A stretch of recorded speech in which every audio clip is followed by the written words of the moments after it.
Is the recent GOP tax bill, the one big beautiful bill, going to ignite a potential bond market meltdown akin to the Liz Truss moment in the UK? Debt and deficits are already surging. What effect would this bill have on the fiscal deficit, the national debt, and interest expense? In this video, we will explore the Liz Truss moment, the LDI crisis, its ripple effects on the UK and global markets, including the US market, and the striking parallels that could impact the US bond market and the broader economy.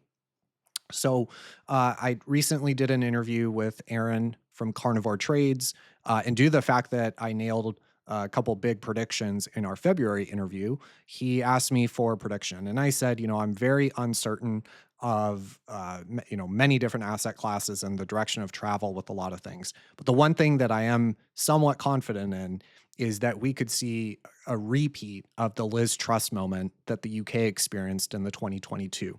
And what that was. So Liz Truss was a prime minister who came in to lead Europe, lead the UK, and proposed a budget. And this budget would increase the deficit in the UK, and the bond market revolted.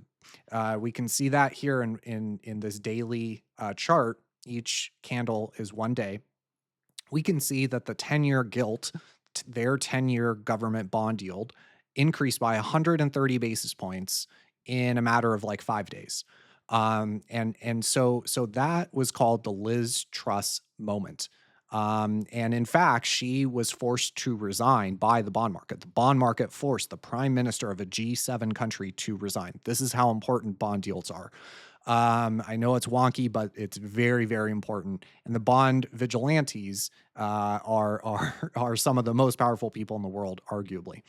And so here I want to point out a couple things. Here is the U.S. 10-year Treasury yield, and we can see that at least directionally speaking, the degree to what this correlation is extremely strong, extremely tight. As the UK government bond yields moved higher, sharply higher, this caused what they called the LDI crisis. This was a liability-driven investment. It was basically a strategy the pension and insurance funds used, where they were trying to kind of match their future payouts.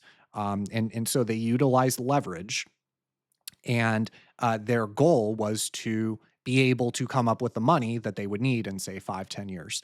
And the way they did this is by buying and leveraging UK bonds. Well, remember that the yield is inverse to the value of the bond.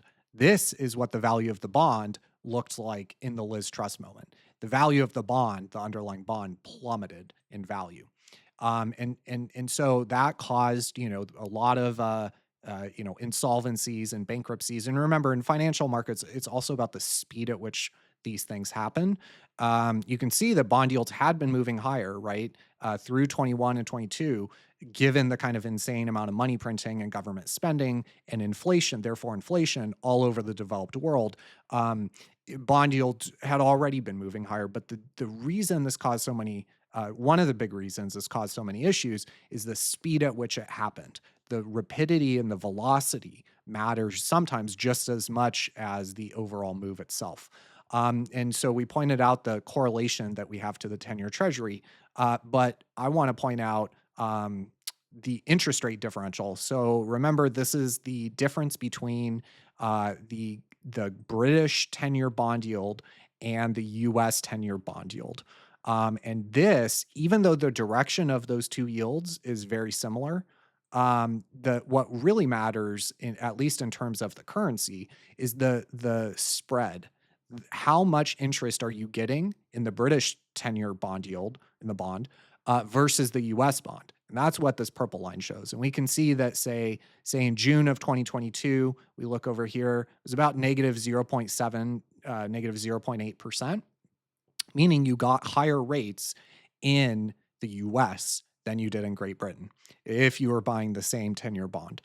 And what do we see happen during this spike, during this crisis, the LDI crisis, the Liz Truss moment?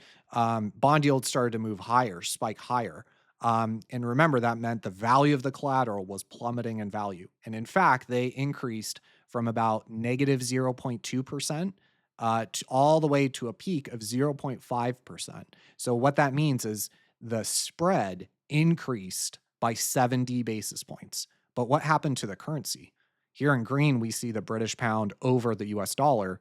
This is the currency FX cross rate. And we can see the currency actually lost value, which is the exact opposite of what a developed market would expect. This their stock market is not shown here, but stock market was also plummeting as this was happening. Stocks down, bonds down, right? Because we established when yields go up, bond is down, bond value go down. Stocks down, bonds down, and currency down. This shocked global market participants because this was capital flight. This is what you see in emerging markets. Bond yields up, stock market down, currency down. That is capital flight. And this at the time was very unusual. Clearly, since that in the past couple months or so, we have seen that dynamic play out in the U.S. It's much more of an emerging market phenomenon when you see bonds down, stocks down, and currency down. And so that's what really kind of shocked market participants at the time. But what I also want to point out, we mentioned the degree to which everything is interconnected. Here in purple is the KRE. And we can see that we had some regional bank failures. Actually, some of the largest regional bank failures in US history occurred. The red line is the Liz Truss moment. This purple line shows the KRE. This is an ETF that tracks the regional banks. And what we can see is the regional bank failures, three of the four largest bank failures in US history that occurred in early 2023. This happened just a mere few months after the LDI crisis in the UK and this Liz Truss moment. And the other kind of thing I want to point out is, remember, here in red we have the U.S. 10-year Treasury yield. The other way to think about this is the value of the bond. Remember, is inverse. We convinced all these banks and institutions. Here I'll show kind of a longer term chart. We convinced them to buy 10-year bonds and 20-year bonds and 30-year bonds. We convinced them to buy them at record bond values, right? This red line is just the value of the bond, inverse of the yield. And we can see that what happened as we had to raise rates higher. I will take off the KRE. We convinced all these financial institutions, pension funds, insurance funds to buy bonds during the post 2008 GFC, right? When rates were much, much lower, meaning the value of the bond was higher. And then, overnight we took rates meaningfully higher, and the value of the bonds actually fell in value, right? So I think that this is what's really important when we look at well, not just the parallels with the UK, but the context with which we're talking about this tax bill.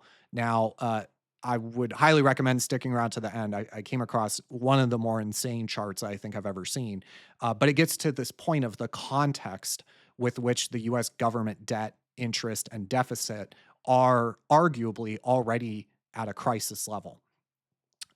So here in white, we have the UK government debt to GDP.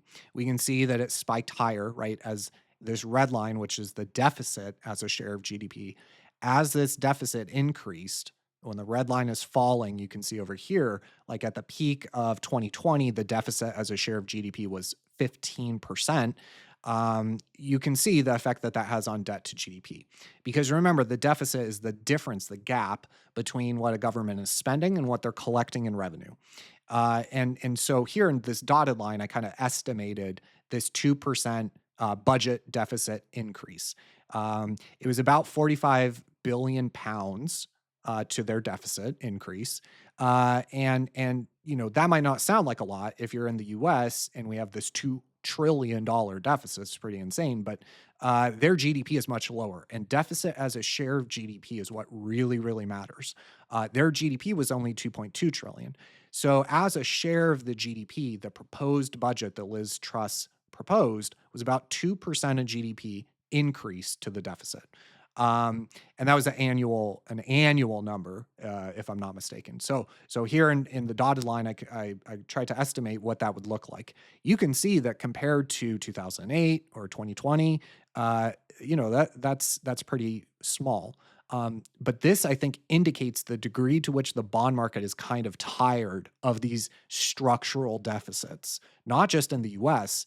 This is occurring kind of all over the developed world. We have run ever increasing deficits, not just here in the US, but all around the developed West. We have been running ever increasing budget deficits for many years now, and the bond market is starting to go, yeah, we're done with that. If you want to do that, you can do that, but we will require much higher interest rates. So I think that that's an important dynamic here. The other important dynamic here is the degree to which everything is interconnected. I've mentioned this a couple times, but most of my viewers are in the U.S., and so you're probably concerned with that. Here we see in purple the budget deficit as a share of GDP for the US. And in red, remember, is the UK budget deficit as a share of GDP. And we can see that post 1990, as financialization really took over the developed world and the West, we can see how closely correlated the budget deficit is with the US budget deficit with the UK budget deficit. They have basically become the same line. Now, it's important to point out that the correlation is tight, but the US budget deficit is actually worse than the UK. So, as of the last print, the budget deficit for the UK is 4.8% of GDP. Ours is 6.3% of GDP. That is meaningful. And the degree to which all of these, the economies and markets are interconnected is really important. So here we see the deficit kind of zooming out. And this chart starts in 2016 with this kind of bluish bar and moves through to fiscal year 25. And fiscal year 25 is the striped bar. And what we can see is that the deficit, this takes it kind of month by month, right? What was the deficit here? What was the deficit as of January? This one shows what was the deficit as of February. But the general trend here is what's important, which is since 2016, when this chart starts, the budget deficit has only been growing. And I would ignore this light green. This was 2021. This one, 2021 was when everyone was just kind of going insane with the money printing due to certain things going on, which required some stimulus. So I would ignore the green line and just kind of look at the general trend, which is parabolic. I mean, exponential. Someone corrected me the other video I did, but it is curling and moving almost vertical higher. This dark green bar shows 24, fiscal year 24. We can see that fiscal year 25 is meaningfully higher than even just last year, let alone when you take into account 2016 or 2017. The problem, the starting point, the reason this tax bill is such a problem is that over the past 4 or 5 years, including the prior administration, the deficit just grew so radically, right? And there was some need to grow to have a deficit, to run a deficit, given the situation that developed in 2020. 100% agree with that concept. The problem is what happened after we kind of recovered and realized that it maybe wasn't as bad as people had worried, right? The problem was that we never brought the deficit back to a healthy 2% of GDP. That's the problem. As of fiscal year 24, the deficit as a share of GDP was close to 7%. With full employment, stock market at all-time highs, no reason to run a deficit that high. But that's how the prior administration chose to approach it. Well, I'm starting to see parallels with this current administration, and so just bear with me here and stick till the end. But the point here is the context, the starting point. The deficit has already kind of been increasing at a rapid rate. So here we see the individual components, some of the individual components, and their effect on the deficit as a share of GDP. And there's a couple important things here. So anything below this black line means it will actually improve the deficit. And what do we see? IRA, which is the Inflation Reduction Act, was a huge spending bill that the prior administration had passed. Kind of reforming and cutting some of the spending from that bill would improve the deficit as a share of GDP. Other offsets in green, that shows other kind of savings that this current bill would save. But what's really important, and in my personal opinion, Any improvements to the deficit are good and much, much needed. The problem is that this bill increase the components that will increase the deficit, make the deficit worse, far outweigh any improvements, any savings, any improvements to the deficit. And what do we see? Trump's promises in yellow, um, the TCGA CapEx restoration in orange, that is a very large component. And then in this kind of like dark gray, we see the Tax Cuts and Jobs Act plus SALT. So TCGA is Tax Cut and Jobs Act. That was a tax bill passed under Trump's first administration. And SALT is state and local tax deduction, raising the amount that you can deduct. And we see that both of them have a large impact on the deficit as a share of GDP. And so here kind of illustrates that point. So this shows the deficit impact, in the deficit increase. That TCGA that we were just looking at here, the orange plus this kind of dark gray, that TCGA was set to expire, meaning that if they did not extend that TCGA, taxes would go up. So when it comes to the TCGA, they're not really cutting taxes. They're just keeping taxes constant with what they've been the past few years. If they do nothing to address that, if they do not include an extension to those TCGA, taxes will go up on most Americans. Um, and so here we can see kind of the effect of that. So if they let them expire, we can see that the deficit, they still increase the deficit by about $200 billion per year. But that is much less meaningful. This is 2030 I'm looking at. There's still a deficit increase, but it is much less than the deficit increase if we make those tax cuts permanent. Now, most people think, in 2016, when that TCGA got passed, that it was permanent. The problem with one of the many problems with government, with both parties, is that they do these sort of wonky things where they have certain things, cut in and start taking effect, years in the future. And this also makes scoring some of these plans difficult. So one of the issues that both parties have had with the CBO, which is the OMB, CRFB. I'm sorry, excuse me, is that they do not use dynamic scoring. So dynamic scoring basically takes into effect when you're talking about debt to GDP. There are two numbers. Debt is the numerator and GDP is the denominator. The problem is that these estimates, these scoring estimates of the impact of these bills, only look at the numerator. Now, it's debatable how much growth in GDP will grow given a certain thing, given a certain tax cut, for example. But it is, I think, undeniable that GDP will grow.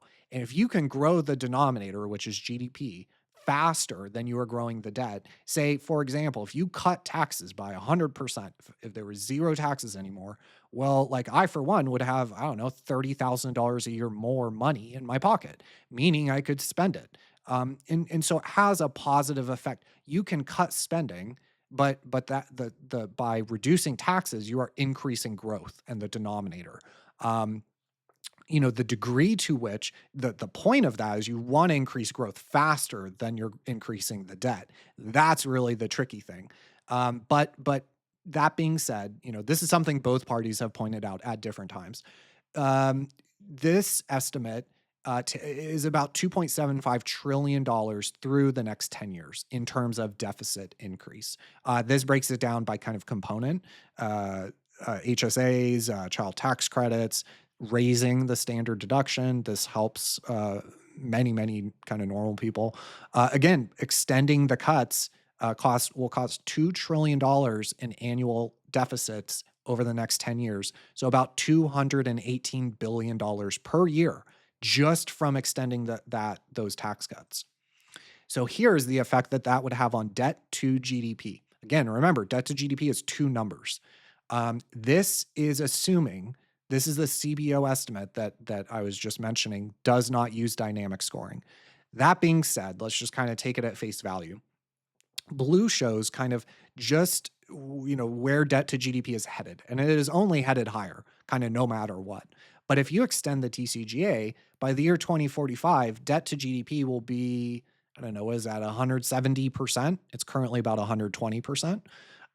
If you extend certain spending programs, that takes it up to 210, 220% debt to GDP.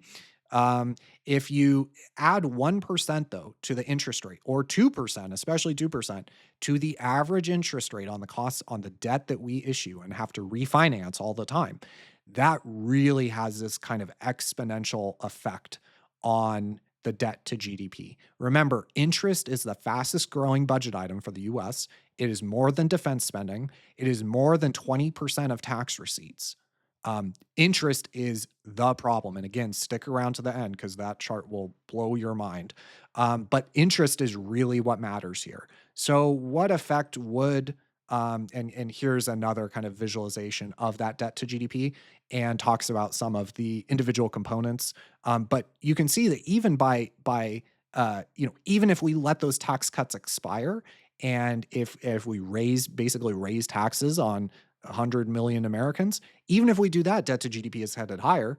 Uh, Cutting the taxes only accelerates it and increases debt to GDP even faster. So I mentioned interest. So what impact would this tax bill have on interest? Well, let's look at that. So in Great Britain, we looked at in the first slide, a 2% budget increase. Remember, budget deficit as a share of GDP. So 2% of GDP increase in the budget deficit caused a 130 basis point rise in their 10-year yield.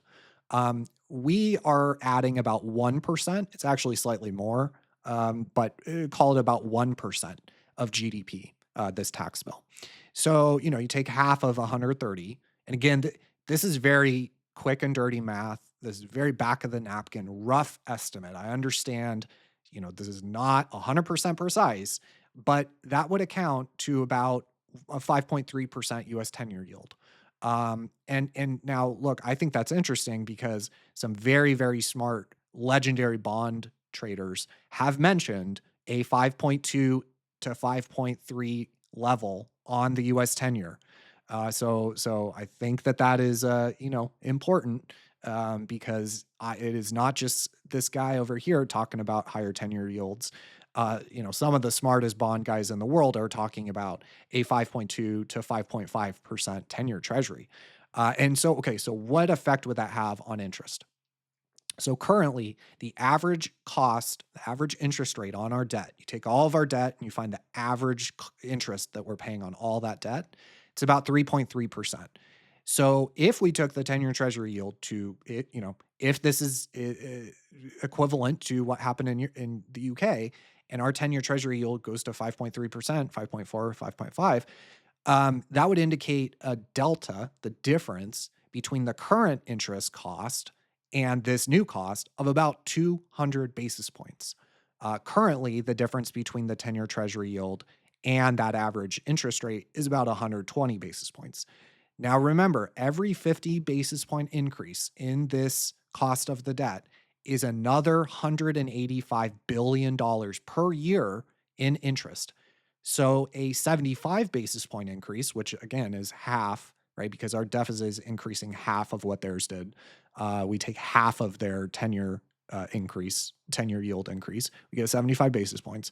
That would raise interest expense by $280 billion per year. Remember, interest is fastest growing budget item. We looked at this chart that showed how it is kind of really what is driving deficits. When you look at how exponential, how this is curling upward, the difference between just a 1% interest increase versus 2% in terms of debt to GDP is the difference between 295% and 362%. Now, we will be in yield curve control, quantitative easing, money printing, stimulus. We will be there much before any of these numbers, in my opinion. Maybe 160% we could survive, but much beyond 150%. And I would bet most of my net worth that we are engaged in quantitative easing, yield curve control, something like that. So So anyway, so a 75 basis point increase would cost about $280 billion per year. This interest is really was driving debt and deficits. Because remember, we are not paying this interest out of taxes. We are issuing new debt at a higher interest rate, right? To pay for this, to pay the interest on the old debt. So this is what's really important. This average interest rate. Sure, our nominal growth right now, which we will take a look at here, our nominal growth is okay. It is 4.3%. This is inflation plus real growth. And we can see there's currently about 4.3%. I will try to delete this. But the problem here is the 10-year treasury yield has been moving higher. Now, this is not the same scale, but the point here is the direction of travel, right? Nominal growth has been falling from a peak of 17.5% in 2021. Nominal growth has been falling for 4 years, 4 or 5 years, right? And what has the 10-year treasury been doing? It has been rising. Remember, 3.3% is the average cost of our current debt load. Well, the 10-year treasury is currently at 4.5. We established that that is much higher than the old interest that we were paying. That means the interest expense will grow. And given the fact that we are issuing new debt to pay that old interest, the interest on the old debt, this is nonlinear. Um, Now, there are points in the curve, in the yield curve. Remember, there are different interest rates on all the different durations, right? So, for example, the 6 month treasury is yielding 4.3%. The 1 year treasury is yielding 4.1. The 2 year treasury is the lowest on the yield curve. That is yielding 3.99. So, call it 4. Um, even that, even if we issued all the debt there, we are 4% is still meaningfully higher than 3.3, which is the current cost, the current interest rate on all of our debt. So even if we issue at the shortest end, at the lowest yield on the entire yield curve, which is the 2 year treasury, even if we issued all the debt there at 4%, um, number one, the supply demand imbalance would probably drive rates higher. But even if we did that, it is still much higher, 70 basis points higher than that 3.3% average rate that we have been issuing, the average interest rate that we have been having. So here's a way to visualize that in one sort of line. So this purple line, again, all these concepts, I would highly recommend the video that I will add at the end here, because we go over this in kind of more detail. But here I will show the this purple line is the difference between nominal growth and the 10-year treasury yield. So anytime this purple line is below this dotted red line, which is zero, try to make it 0%. That's pretty close.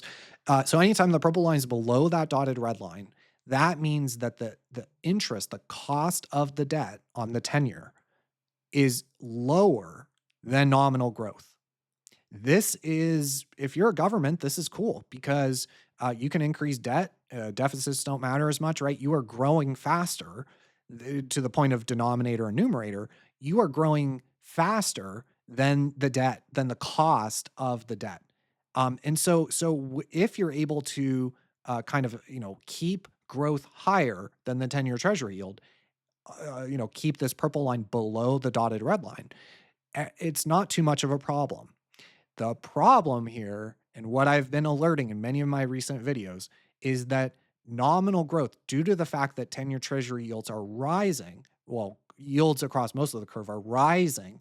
Meanwhile, nominal growth has been falling due to the direction of travel. Sure, we're maybe not in a crisis today, but if these trends continue, it will become a problem. We can see that currently the cost of our debt at the 10-year is 20 basis points higher than nominal growth. This is what really matters. This is the G over R equation, right? We can increase debt. Debt does not matter if we can grow faster than the cost of that debt. I should rephrase that. Debt always matters. But in terms of a debt or fiscal crisis, you are relatively sustainable as long as you are growing faster than the cost of your debt. But the problem is not only is current bond yields higher than what we had been paying, which is 3.3%. Not only are bonds much higher currently, but they are actually even higher than nominal growth. This starts to present a real problem. And so I believe that this trend will continue.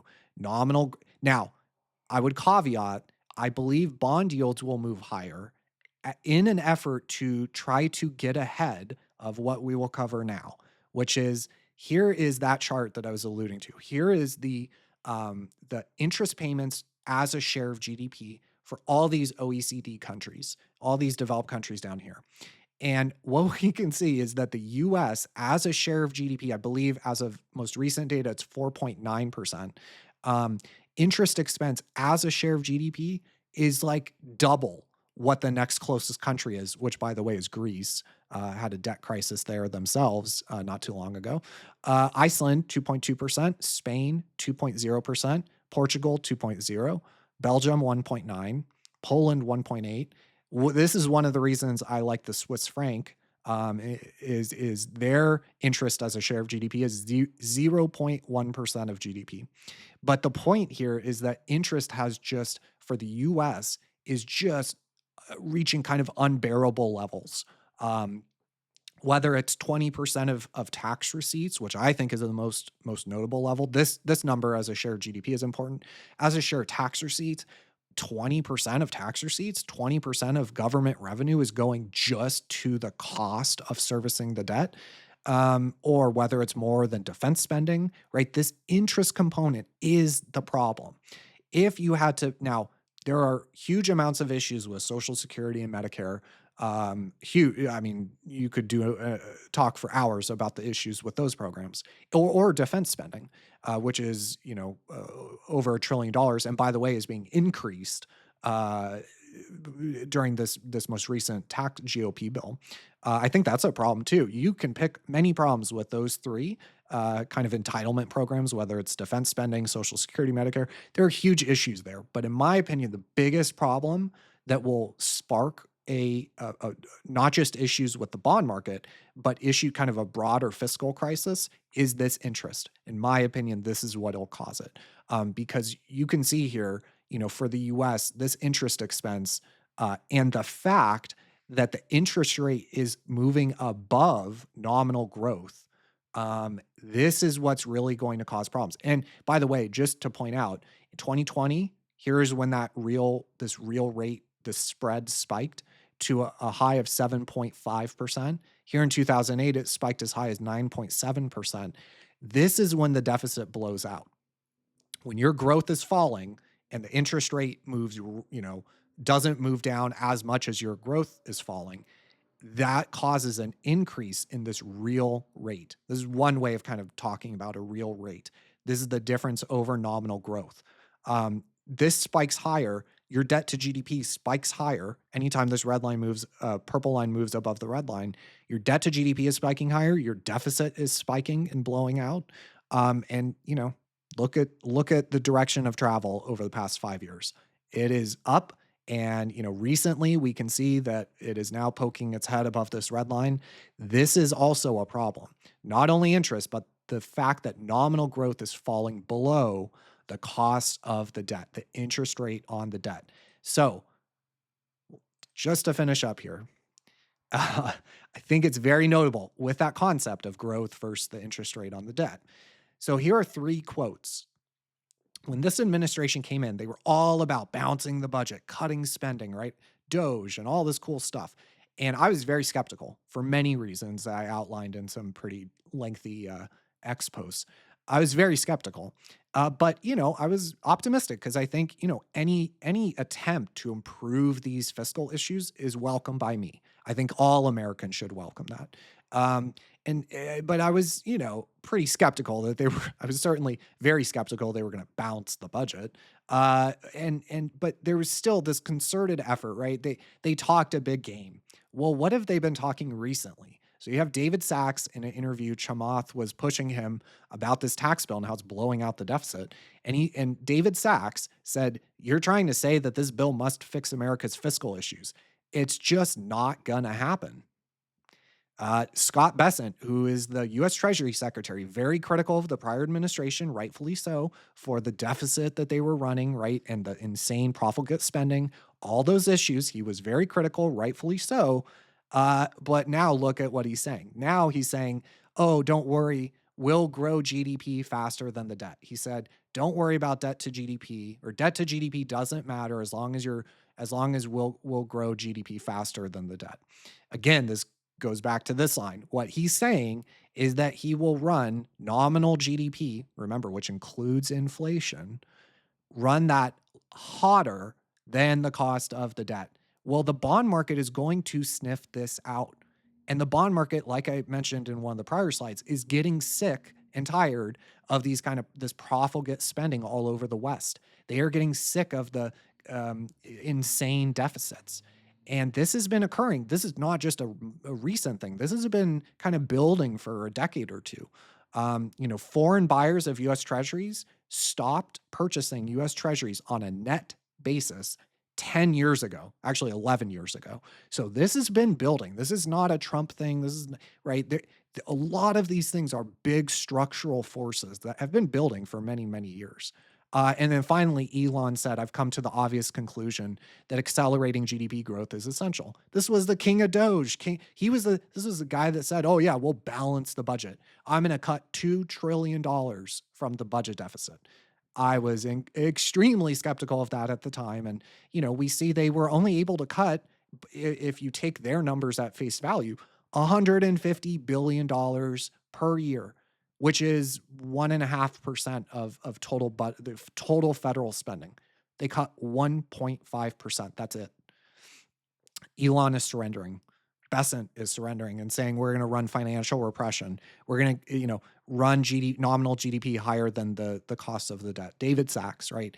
They are telling us they are going to run the economy hot. This goes into what this would mean is higher nominal U.S. stocks, right? This is kind of the Mel Madison thesis, right? High nominal growth, inflation, right? This would equal higher stock prices. This would also equal higher bond yields. In my opinion, eventually the bond yields will get to a point. The bond market will demand a premium over nominal growth, right? This purple line, in my opinion, will keep moving higher.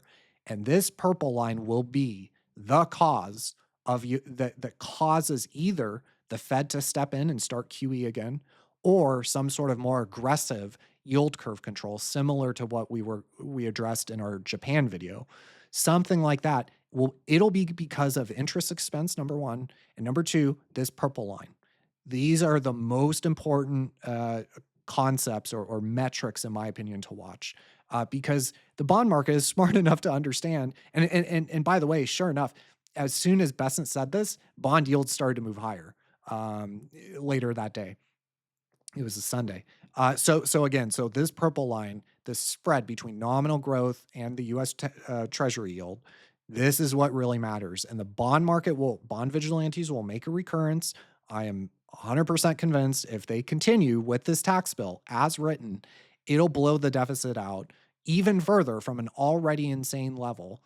This will push bond yields higher, stocks most likely higher, but in real terms, probably not much higher. This will push gold and Bitcoin very much higher. And in my opinion, it'll push the dollar down. And so this is what's really the pivot, I think, the pivot to watch. Again, I kept talking about fiscal dominance. The trade stuff is certainly important. The tariff stuff is certainly important. And we've done many videos on the critical issue of the trade deficit and how badly that is hurting kind of the real economy and the bottom 90% while it's benefiting the top 10%. Trade is certainly very important and we must keep an eye on it. But I think it's important to zoom out and remember fiscal dominance is what drove the US economy for the past 4 years.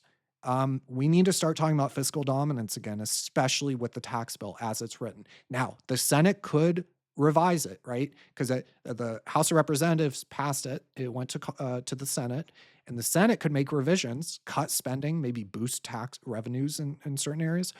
So it helps the deficit. And then they would send it back into the House of Representatives, right? And then they would pass the kind of revised bill, the revised Senate bill. This is the order of operations. So it is possible that there are improvements, but I think there's a lot of signals pointing towards this kind of stimulate profligate spending, reckless tax cuts and deficit increases, the same stuff that we saw under the prior administration. Um, it seems like, it was all talk and they tried, maybe they tried as hard as they could. Uh, but yeah, it seems like we're just going back to the same old, kick the can down the road, reckless spending, deficit increases, same kind of plan that we've been doing for, I don't know, 20 years, 30 years. And, that means higher stocks in nominal terms, higher bond yields until eventually they get forced lower and a lower dollar, but much higher gold and Bitcoin. So hopefully this was helpful in putting this tax bill into context. Again, I've been calling it a Liz Trump moment. I think it is highly likely if the Senate does not meaningfully improve this bill. This is pretty universally agreed upon within kind of market participants as pretty reckless. This current bill, as currently written. So we'll be watching the bond market. We'll be watching the nominal growth versus the cost of the debt. We'll be watching all of these, including interest expense, deficit as a share of GDP. All of this will be increasingly important over the next decade. So hopefully it was educational and helping to understand some of these concepts. And yeah, leave a comment with your thoughts. I will catch you in the next one.